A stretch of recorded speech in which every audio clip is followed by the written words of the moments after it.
नहीं दिया उन्होंने। क्या उखाड़ लिया तो मन लग जाता है, थोड़ा सा दिमाग खराब हो जाता है। डेली अगरबत्ती जलाए जा रहे हैं, सबके सब मूर्ख बनाने का काम कर रहे हैं। साथियों नमस्कार, मैं ओबीसी महेंद्र सिंह। जैसा कि लगातार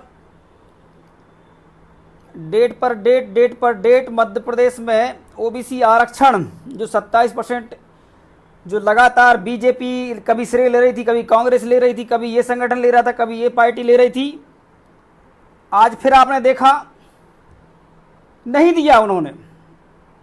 क्या उखाड़ लिया तो मैंने कुछ नहीं कर पाए। और साथियों सभी जुड़े, क्योंकि मेरा क्या है ना, दिमाग ठनक जाता है, थोड़ा सा दिमाग खराब हो जाता है। ये दलाल जो लोग हैं समाज में, और इनके कारण ये सब कुछ हो रहा है, भुगतना पड़ रहा है पूरे समाज को। 2 4 10 लोग दलाल हैं, वो पार्टियों की दलाली करते हैं, कहीं वो न्यायालय में दलाली करते हैं, और कहीं वो गुमराह करते हैं टीचरों को, कभी मूवमेंट को गुमराह करते हैं। ये इनका काम चल रहा है। कोर्ट में आज निर्णय आ जाना चाहिए था। हमारे शिक्षक लगातार डेली अगरबत्ती जलाए जा रहे हैं, डेली पूजा पाठ किए जा रहे हैं, डेली सब कुछ करे जा रहे हैं, लेकिन आरक्षण पर रोक लगी हुई है। सरकार के भूपेंद्र सिंह बोलते हैं 27% दे दिया है, कोई दिक्कत नहीं। मंत्री राम खिलावन पटेल साहब बोलते हैं दे दिया। मुख्यमंत्री आज बोलता है मंचों से 70% दे दिया है। फिर मध्य प्रदेश के कोर्ट में काहे का स्टे लगा हुआ है, और आज क्या लगा हुआ है, क्यों आज सुनवाई हो रही थी? मेरे साथियों ज्यादा से ज्यादा शेयर करें पहले तो ये वीडियो को आप लोग, इसके बाद में बहुत सारी चीजें बताऊंगा। आखिर ये हो क्यों रहा है, आखिर ये घटनाएं हो क्यों रही हैं, इतना ज्यादा इस केस को क्यों आगे ले जाया जा रहा है। हम लोग मूर्ख नहीं है, संविधान पढ़ते हैं हम, है ना। मुझे मालूम है कि ये अटक क्यों रहा है और क्या चीज हो रही है। कोई संविधान में ऐसी कोई प्रस्तावना नहीं है कि कोर्ट में 27% आरक्षण पर स्टे लगाया जाना चाहिए था। कहीं नहीं लिखा हुआ है, ना इंदिरा साइन ने कुछ भी नहीं लिखा हुआ है। ये सबके सब मूर्ख बनाने का काम कर रहे हैं। सारे अधिवक्ता मिले हुए हैं, सारे जज मिले हुए हैं, सरकार मिली हुई है। ये सरकार मिली हुई है और इनके लोग जो 24 तारीख को जो इनने जो बैठक की, और इसके कारण हमारे पूरे मूवमेंट को बेदखल करने का काम किया गया है। 24 तारीख को बैठक की इन लोगों ने, हमने 2 तारीख को हमने आंदोलन की घोषणा की। मजबूरी में हमको वहां बैठना पड़ा। हम आपको उस दिन का दर्द बता रहे हैं आपको। क्यों? क्योंकि इन दलालों ने, इन गद्दारों ने शिक्षकों को रोक लिया, बोल दिया कि नहीं 2 तारीख को हो जाएगा, आप मत जाइए, नहीं तो वो सरकार देखेगी मूवमेंट को तो हो सकता ना करेगी। और जिसके कारण जो हमने 500 शिक्षक बुलाए थे, वो 500 शिक्षक की जगह 40 शिक्षक पहुंचे वहां मध्य प्रदेश की राजधानी में। और ओबीसी महासभा का टारगेट था कि 3 दिन इन शिक्षकों के माध्यम से हम धरना चलाएंगे, इसके बाद ओबीसी महासभा का संभागीय तरीके से काम किया जाएगा। लेकिन इन लोगों ने जो दल गए थे, जो संगठन गए थे शिवराज सिंह चौहान से बात करने के लिए, और उन्होंने पूरे शिक्षकों को, जो इनके संगठन के लोग थे, उनको उन लोगों ने बोल के, चाहे वो मंत्री जी हों, चाहे अपने भूपेंद्र सिंह जी हों, जो भी हैं, इन लोगों ने सबने कंट्रोल किया और आंदोलन को विफल करने का काम किया। ओबीसी महासभा कभी नहीं हटी। फिर ओबीसी महासभा को इन दलालों ने बोला कि ये तो बीजेपी के, ये तो कांग्रेस के एजेंट हैं, तो मजबूरी में हमको शिवराज सिंह चौहान ने बुलाया तो जाना पड़ा। हमें नहीं जाना था, हमें कोई मतलब नहीं था, हमें सड़कों से आंदोलन करना था। हमारा कोई मतलब नहीं है बीजेपी कांग्रेस से, ना रहेगा ना है। लेकिन इन दलालों ने इस तरीके से पूरा का पूरा सर्वनाश करते जा रहे हैं हमारे स्टूडेंट का। पूरे मध्य प्रदेश के कम से कम 7000 शिक्षकों का भविष्य इसमें लटका के रखा है इन लोगों ने। और ये सबके सब मिले हुए हैं। एक तरफ तो कहते थे 24 तारीख को हमारा वो हुआ है, हमें कोई जरूरत नहीं है हमें, लेकिन फिर खुद के खुद अपने लेटर बनवा के आ गए कि हम लड़ेंगे। हमने तो पी विल्सन के लिए वो लिखा था सरकार को, सरकार चुप हो गई। हमने तमिलनाडु के पी विल्सन के लिए पत्र लिखा, हमारा पत्र गया हुआ है सरकार के पास, सरकार ने नहीं अभी तक एक्सेप्ट किया।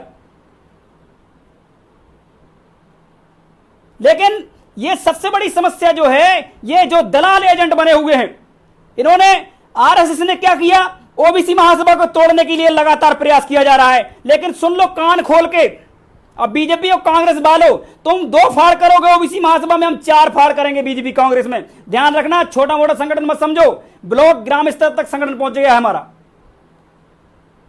हल्के में लोगे तो सत्ता से भाग खत्म हो जाओगे, ये भी बता रहा हूं मैं। तो ये जो जिस तरीके से मध्य प्रदेश में न्यायालय जो व्यवहार कर रहा है और जिस तरीके से सरकार व्यवहार कर रही है, इसका एक ही जवाब देना चाहिए हमें कि हमें उपचुनाव में बीजेपी को बिल्कुल खत्म करना चाहिए। उपचुनाव में अगर रियलिटी में आप लड़ाई लड़ना चाहते हैं, ये आंदोलन नहीं करने दे रहे, आपको कोई दिक्कत नहीं, आप जहां जहां चुनाव होने वाले हैं आप अपनी टीम बना के, टोली बना के जाइए, घर घर जाइए शिक्षकों का जिनका होने वाला था कि आपको बीजेपी को वोट नहीं करना बिल्कुल नहीं।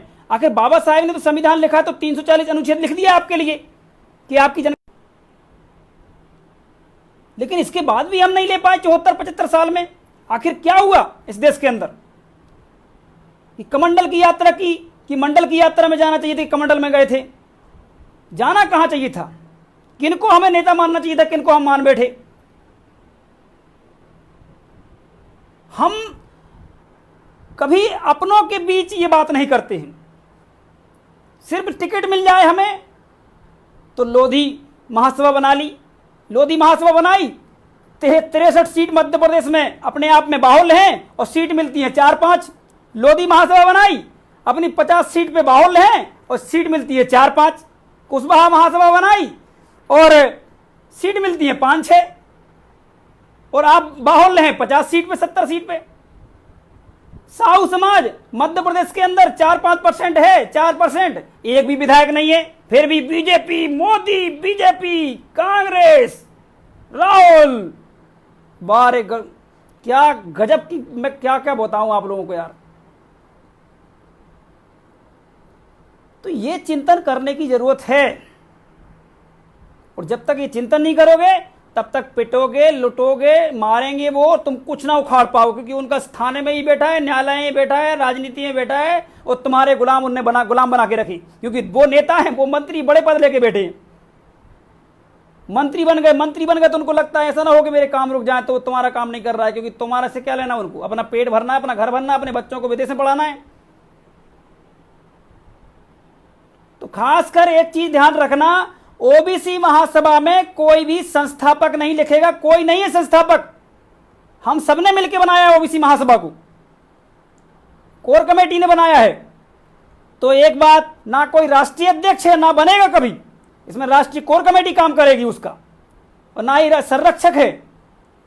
गलत तरीके की चीजें नहीं चलाना है, ये आरएसएस यही कर रहा है, जिसके कारण थोड़ा मोड़ा दिक्कत हो रहा है, और कहीं दिक्कत नहीं है ओबीसी महासभा में, सब बढ़िया है, कोई गलत नहीं है हमारे संगठन में, सब एक नंबर के आदमी सभी लोग। तो साथियों, आप लोगों ने सुना, आज बहुत दुख हुआ, पुनः भारत मध्य प्रदेश की सरकार ने जज के माध्यम से पुनः ओबीसी पे स्टे लगवाया है आरक्षण पर, जो कि बहुत ही गंभीर है, और इस विषय को लेकर हमें समाज के बीच जाना चाहिए और बीजेपी को हराना चाहिए उपचुनाव में, ताकि इसको पता चले कि ओबीसी क्या है और कितना परसेंट में मध्य प्रदेश में है। होने से क्या होता है, आपके बोल देने से क्या होता है कि आपने बोल दिया कि मैं इतना हूं परसेंट उतना, अगर वाकई हो तो जाओ बीजेपी को हराओ।